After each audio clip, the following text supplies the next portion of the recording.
Today I'm working on this yard machine. It's by MTD. It's a 15.5 horsepower TECUMSEH engine. Trouble with this unit, it runs going uphill, it starts stalling, and you let it sit and it starts running again. Shut it off, it'll stall, it'll start, it'll stall. Now, this is a 15.5 horsepower TECUMSEH overhead valve engine, single cylinder. What do you think the issue is? Could it be a faulty carburetor? A bad coil? Well, let me show you what I found out. And the way I found it out was by replacing the fuel filter and putting that clear filter in. Just a quick tip if you're working on an engine that's running, then stalling. I even thought it might have been a bad float in the carburetor. This is what you may find out. There's the gas tank.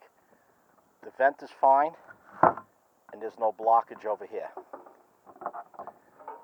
Where the blockage is in the hose.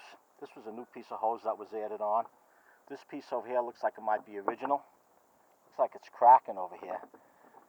When I blow through this hose, I do get a flow, but it's restricted. Let's see what it looks like.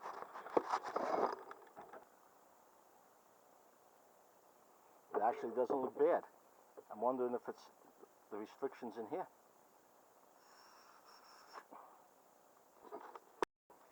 So I'm going to replace these lines, put it all together, and see if that works.